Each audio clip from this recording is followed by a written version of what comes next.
Assalamualaikum warahmatullahi wabarakatuh. First of all, let us thanks to Allah Subhanahu wa Ta'ala because of His blessing. We always in a good condition and be healthy. Salawat and salam may be with our Prophet Muhammad Sallallahu Alaihi Wasallam. The Honorable Mr. Rudi Haryono SSMPD as a lecturer of pragmatic subject in English Education Department. Okay, everyone. Before that, I will introduce myself. My name is Nazila Salsabila. I am 7th semester student of English Education Department of University Muhammadiyah Bogoraya. So, this video to fulfill my midterm test assignment pragmatic subject, and this video will explain about the principle cooperations and the Grecian maxims. Also, we will discuss about why we laugh at the comedy situation or the stand-up event based on the Grecian maxims. Firstly, I will explain about the Grecian maxims.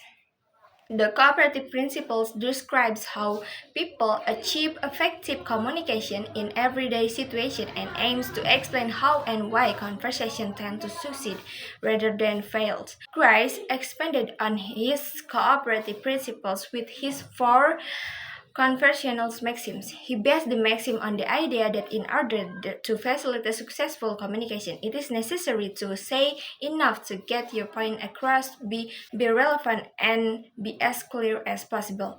The 4 conversational maxims are: the first, the maxim of quality, the maxim of quantity, the maxim of relevance, and the maxim of manners.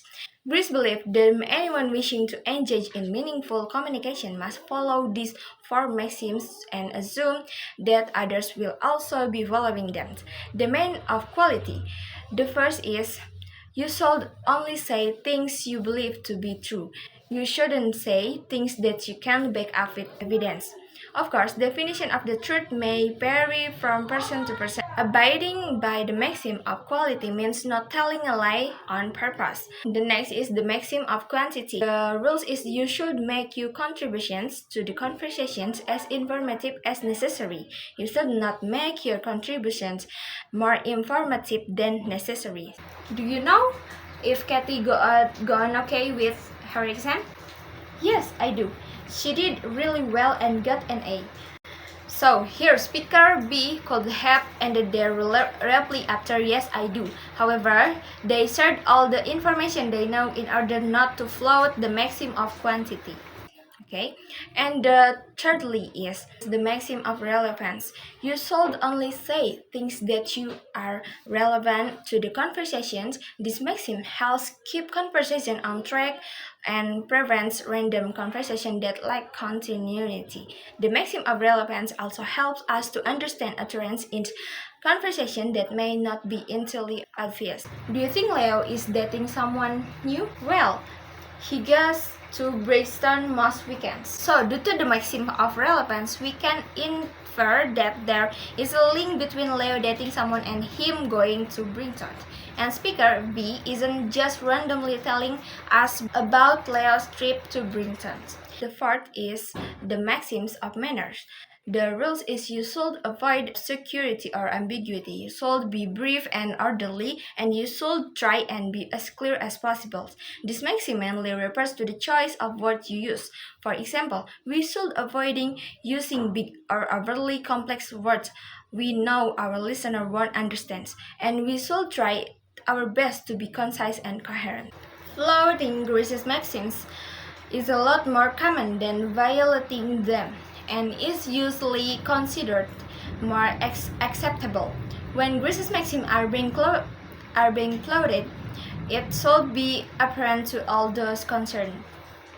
Being ironic, using metaphors, pretending to mishear someone, and using a tone of voice that doesn't match the content of what you are saying are all examples of flouting Grice's maxim. The maxim of quality is flouted when someone is being ironic.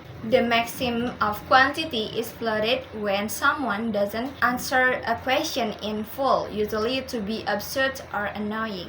The maxim of relevance is flouted when someone pretends to mishear what has been said in order to change the directions of the conversation. And next we move to the theory of humor or jokes, and according to Hamlin, points out that humor is an ability to entertain and make people laugh by using utterance or written form. Humor itself will not sound funny if it is not understandable, emerging antipathy attitude and breaking one's feeling and not meeting the appropriate time, place, and also situations. Afterwards, in order for us to be able to understand and manipulate language that can impact humor sense, we must be able to understand what language is and how language causes humor. And also, humor is a violation of principles of communication suggested by pragmatic principles, both textually and interpersonally. Okay, and the next I will answer the questions. The question is why we laugh at certain or events in comedy situation. So when we make humor, we may and we will during violations the maxims.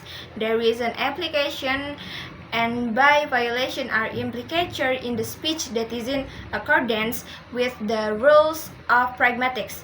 Because stand-up comedy or humor or jokes is an entertaining activity that are comedic in nature. There will be many utterances that implicate and may violate or not violation the maxim principles and also the principles of cooperation. And there are three theories of humor. So there are the three theories of humor. There are the relief, superiority, and also surprise. Relief theory of humor is we laugh when something relieves psychology tension by allowing us to face our fears, release nervous energy, and overcome inhibitions. And the next is superiority theory of humor. We laugh at the misfortunes and shortcomings of others because it makes us feel better about ourselves. And the last is surprise theory of humor, also called incongruity theory. So we laugh when our perceptions of a situation suddenly change. Enough from me. Thank you for your attention and thank you for watching. Wassalamualaikum warahmatullahi wabarakatuh.